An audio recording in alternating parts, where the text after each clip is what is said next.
Welcome to the Christian Campfire Conversations podcast, where we have real conversations about real topics. Our goal is to educate believers in order to fulfill the Great Commission. So without further ado, let's get on to the podcast. What is going on, my basic family? We are here again with another episode of Christian Campfire Conversations. It's been, let's see, it's the 25th today. Yeah. So exactly 28 days from Christmas, right? Or a month from Christmas. Yeah. And we haven't recorded a podcast since November 4th on my birthday. That's right. We haven't. Yeah, so I mean, sorry, basic family, if we are just a little bit rusty today. It's been a while. It's been a hot minute. Life gets busy, you know what I mean? Yeah. I mean, we haven't really even been together a lot since then. I know. You always ghosting me. Yeah, right. We've been playing some Fortnite together. Shut up. Yeah, Max, just fill us in on what we've missed over the last 3 weeks. I mean, there's a pretty big life event in there somewhere. There is? Yeah, you know what I'm talking about. No. You started basketball practice. Yeah, basketball practice started, and everyone in our community knows that that's the biggest thing of the year. There's nothing bigger than that. We prepare all year for it, some of us, and yeah, that's just the biggest thing to happen. Yeah, basketball practice started actually last Monday. Not a couple days ago Monday, but Monday before that. It's been 2 weeks. Yeah, 2 weeks of practice. And I mean, we're past the point of a lot of conditioning, so I'm really happy about that. I don't have to do those sprints all the time again. Yeah, I bet that makes you really upset. Yeah, I definitely wish I could run more sprints. Definitely. And for me, it's been pretty slow. It's getting cold, so things slow down a little bit when it gets cold. But then I've been home since Tuesday, so it's Saturday today. Been just being a bum, absolute bum. Actually, I did some work, so I wasn't being, what's the word? Lazy. I wasn't being lazy. Yeah, more being lazy. And yeah, so that's where we're at. We're kind of caught up.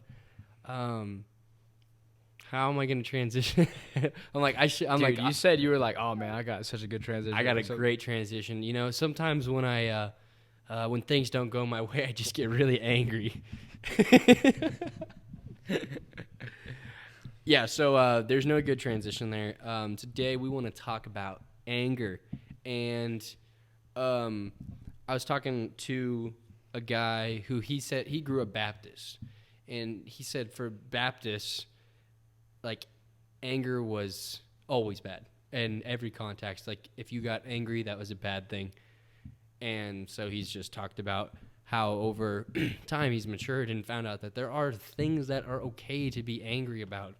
What I would describe as a righteous anger. But what does the Bible say about anger? Man, I was trying to think of a verse. I feel like there's one in Ephesians. Man, we're sounding like Bible scholars. We are absolute scholars. Well, there's one about love in Ephesians 2. But that's not what I'm going for here.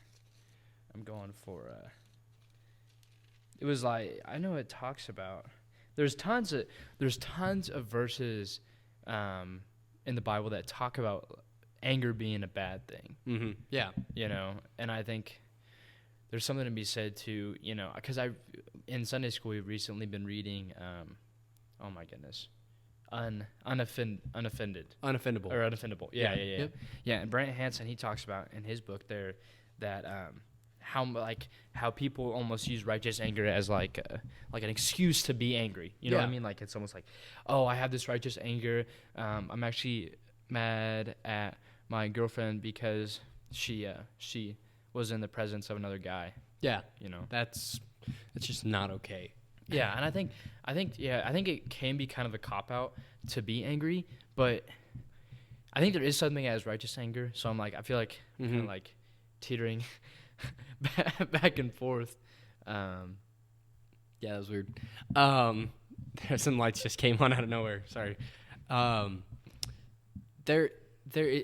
what it comes down to is like what are we getting angry over? Like you said, something as materialistic or like I don't know, just like very very unmeaningful in the grand scheme of things. Like well, like in the instance of your girlfriend being in the presence of another guy, that's just jealousy. Jealousy is a sin. Yeah.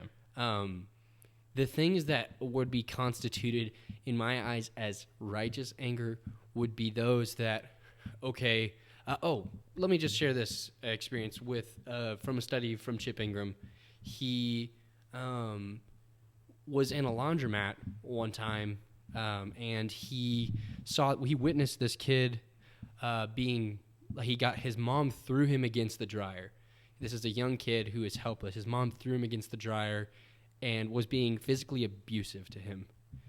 And Chip Ingram, he turned around and, told this mom, like, no, you cannot do this. Like, he said he split them up, made sure that she wouldn't abuse him, and he went home and he couldn't sleep. Like, he was wide awake because he was just so upset about this situation. So what he did was he joined the foster kid, like something to do with the foster kid system in that area, and he really had some great reform in the foster kid sector of things, and became the president of the organization, and really saw some good change in that program. And so, like, what he was saying was, anger is a good thing. It's like, get angry and do something about it. Mm-hmm. Don't get angry and like, oh yeah, I'm gonna tell them this, tell them this.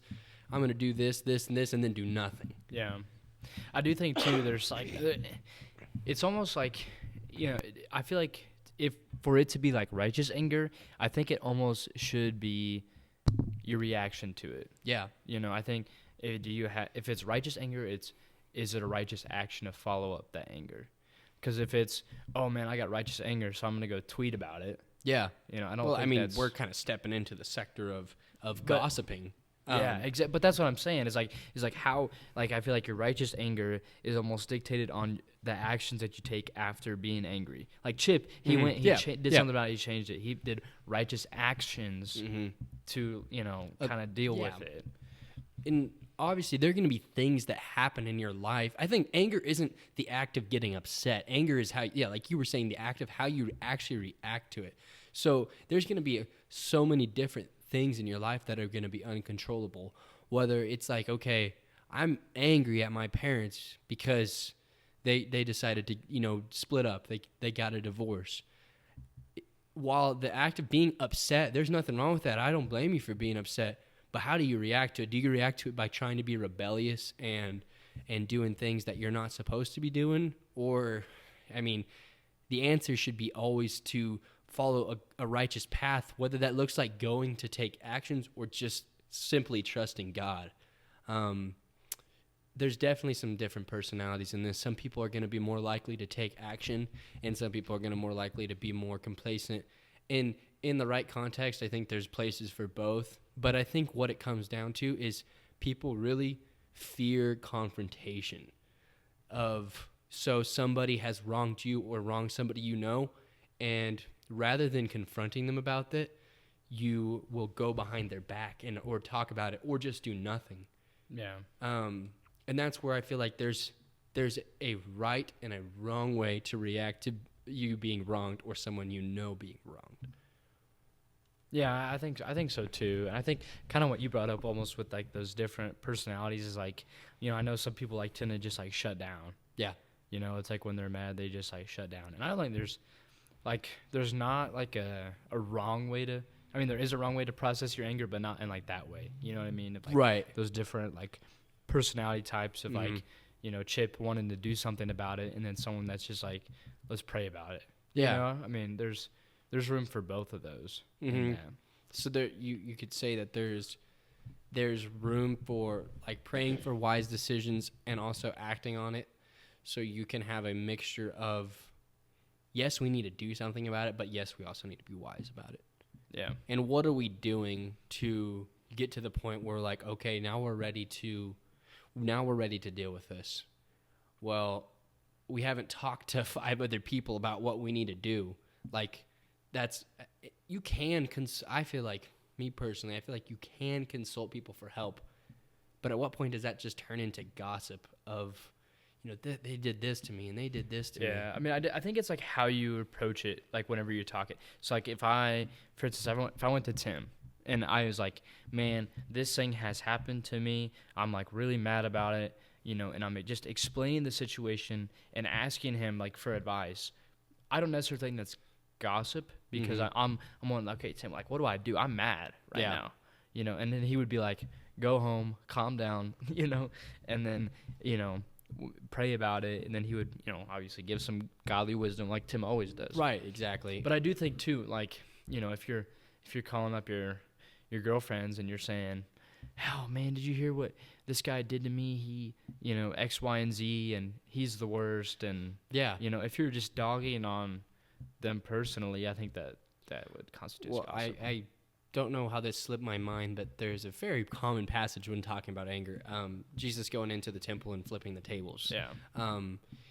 And for those of you who are not familiar with it, I don't know the reference, but essentially what happens is they're money changers who are selling using the temple as a place of business. They are selling stuff to other people, and these people that need to get in there to worship can't.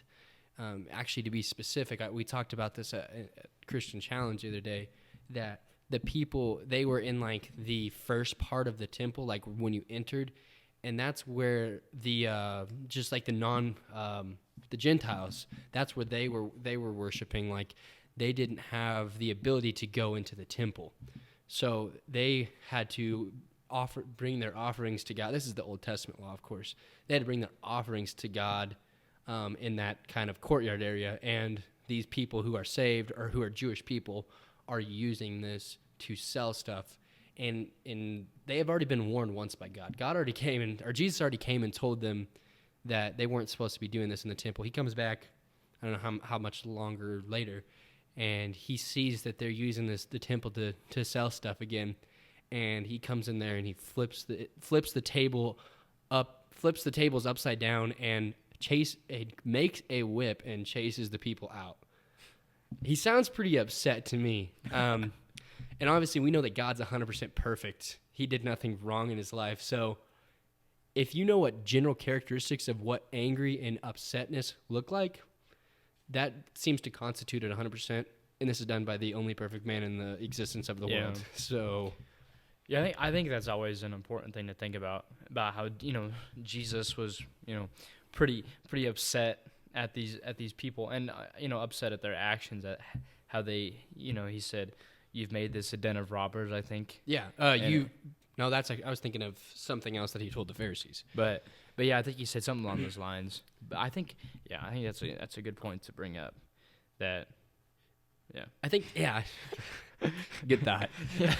Thanks. I think there's a, gosh, you just ripped it away from me. I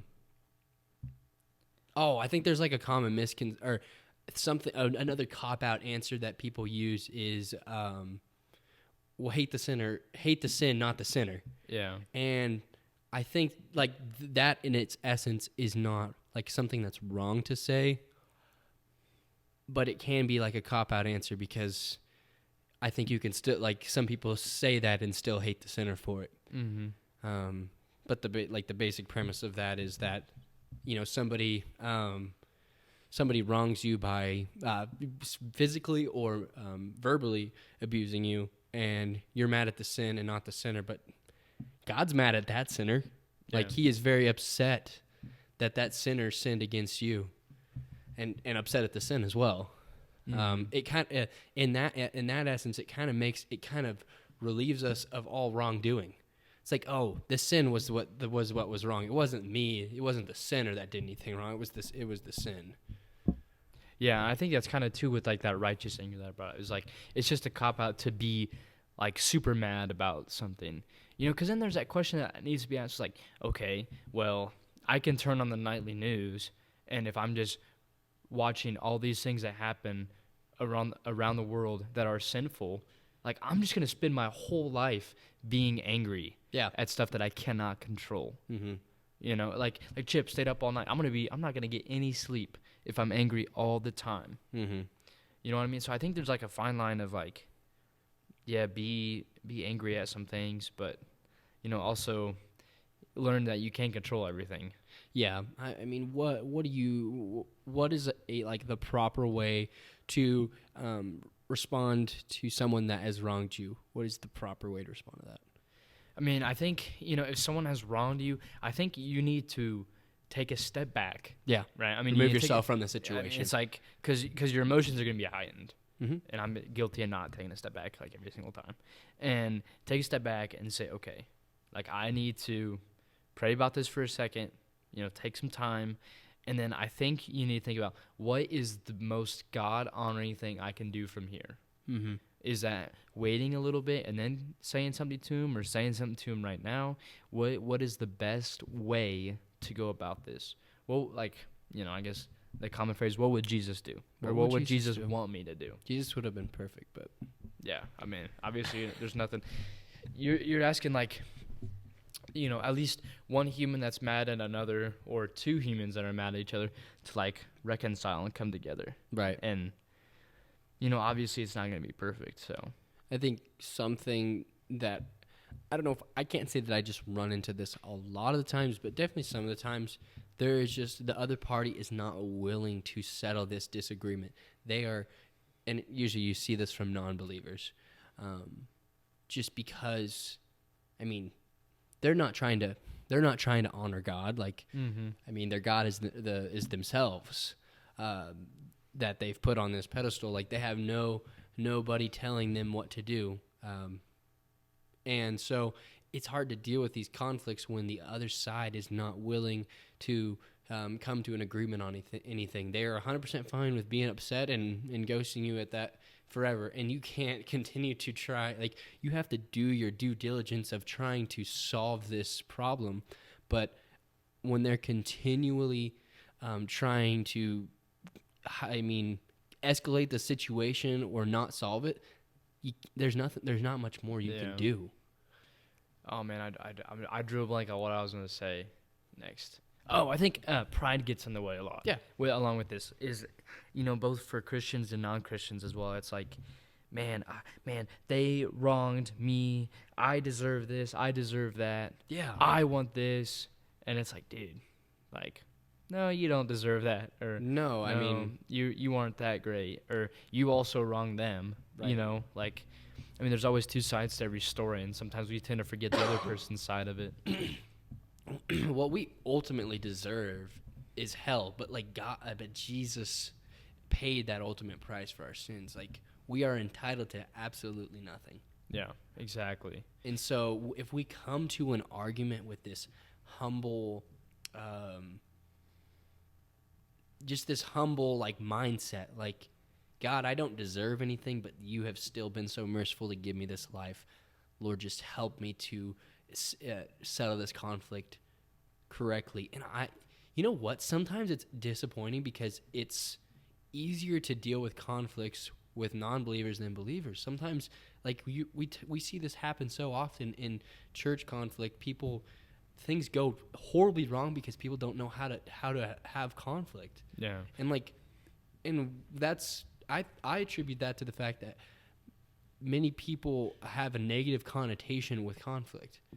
They think that all conflict's bad, but it's good. Yeah, I think too, like, man, we use different words for so many things. Like, we use, like, conflict for war and that kind of stuff, and then, like, we use anger for one thing, and yeah. And I think too, it's like, well, this isn't necessarily conflict. This is just a discussion, or it's not an argument, but it's a discussion. Or, like, arguments can be a good thing. Some people just use different words to describe different things. That's why we get, like, those negative connotations around certain things. Like, oh man, anger, don't be angry. Like the Baptists you talk to. Yeah. And that it's like, oh no, we can't have conflict. We can't disagree, because if we disagree, someone's gonna get mad and angry. Yeah. And I think that's the good end to a conversation about settling something is you usually agree to disagree. Yeah. I mean, sometimes you say, okay, And I feel like that's where you got to be like, you come to the table extremely apologetic, you know, like, hey, I'm sorry that I wronged, because if you're part of a conflict, you have a percentage in it. There was a story about this, a guy who, I've told this story before, but his dad abused him as a kid, and different story than the other one, by the way. But this kid, he was abused by his dad as a kid, and he had this resentment towards his dad. He was so angry. Why would my dad do this to me? And these are all valid questions, but this guy just let it rule his life, how upset he was with his father. And he is I don't know where he's at, but somebody approaches him and, you know, asks him, like, why is he so upset with his father? And, well, he did this to me, he did this to me, he did this to me. And he asked him, what percentage of this conflict is your fault? He said, probably, well, you know, first of all, he said nothing. He said, there has to be at least a minuscule amount of this conflict that's your fault. He said, well, probably 2%. We said, own 100% of your 2%. Own all of it. So that's why I'm saying, when there's a conflict, you come to the table and you say, hey, I'm sorry that I wronged you in this way, and this way, and this way. I think you're going to be a lot more willing to be received by that other person than if you come to the table and you have a list of all this, you wronged me in this way, in this way, in this way. They're going to become more defensive and more defensive. Yeah. So coming to the table with what you've done wrong, because you know. And again, that kind of comes back to that humble mindset or humble attitude that you want to have. You know, it's saying that, oh man, I've wronged you in X, Y, and Z way, or I've wronged you in X way, and I'm sorry for that. Yeah. You know, but I also want, you know, you to own your 98% or whatever. Right. You know? Right, exactly. And like not alluding to the fact that you've done so much more wrong for me. And I feel like guys, in like certain ways, they deal with conflict better, because they're like usually more. Generally speaking, they're more honest with their friends. Like they're not gonna tell them they look good when they don't look good. Yeah. What's that like one quote? It's like, again, this is generally speaking. We're not saying absolute hits here. It's like girls give each other like fake compliments, but then guys give each other like fake insults. You know, or something like that. And so, yeah, I think that kind of goes to your fact of like. But at the same time, guys can be very like not in touch with their emotions and be hurting people and not realizing it, and then they'll ignore it. Like they won't deal with conflicts because that touchy-feely emotion part of your heart is not something that you're supposed to show to your best and closest friends. But it's like this. I guess for me, this is like a call to dudes. Like, if you have problems, confront them with your friends, your boyfriend, your dude friends.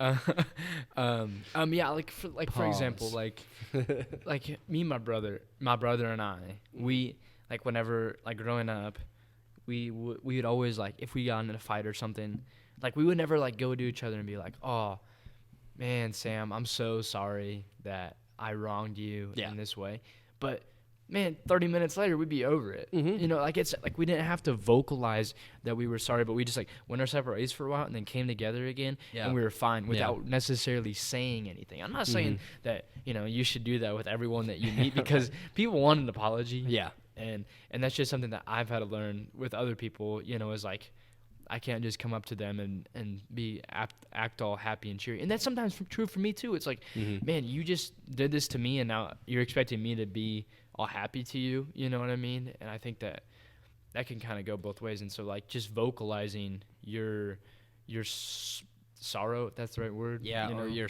I guess sorrow, like sorry. I was thinking like sorriness, but or like anger, that's like literally sorrow. Yeah. And like, yeah, kind of on the flip side of that, like you said, it does go both ways. If it's a type of person that you know needs an apology and just needs like to talk about, like, I mean, I'll be 100% honest. Like for me, like I'm somebody who needs to talk about it and just like kind of debrief the situation. Hey, I wronged you in this way. You wronged me in this way, and just kind of expressing our emotions. Whereas Kaylee is the complete opposite. She can move on past it and forget about it. And both things are like both things can be healthy in the right context. But for me, like, if we don't deal with problems, they build up and they continue to build up. And, like, then, like, when something goes horribly wrong, then I just take it all out on her. Like, this is not correct. This is not right either. But then I can take out all these things on her. Like, hey, I feel like I've been wronged in this past week by this, and this. Whereas with, like, if you deal with small conflicts, I feel like a lot of the times it avoids a lot larger conflicts. Yeah.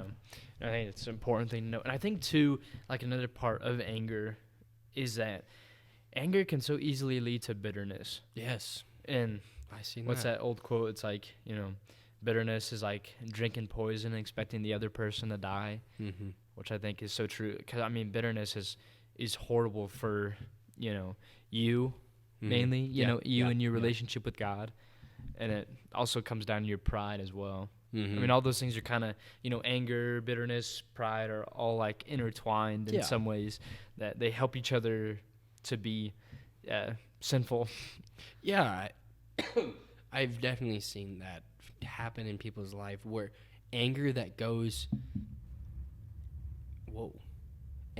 continues to go on without being dealt with can lead to extreme bitterness.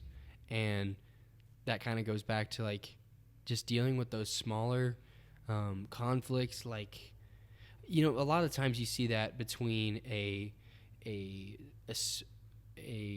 mom and a daughter relationship, or a dad and a son, like any sort of children and parents relationship. We know that there can be so much baggage from a relationship. So it's really important that you deal with those issues, especially if you can and do have the ability to deal with them when you're younger, because it's going to only get worse as time goes on. But Max, do you have anything else to say about anger? No, I do not. Okay, well, thank you, Basic Family, for joining us again today. If you like the podcast, please share it to your friends, post it on your stories, and go get some merch on our store if you would like. And thanks for listening today. Peace out, Basic Family. Peace out. Thanks for tuning in to this week's episode of Christian Campfire Conversations. I'll see you next week.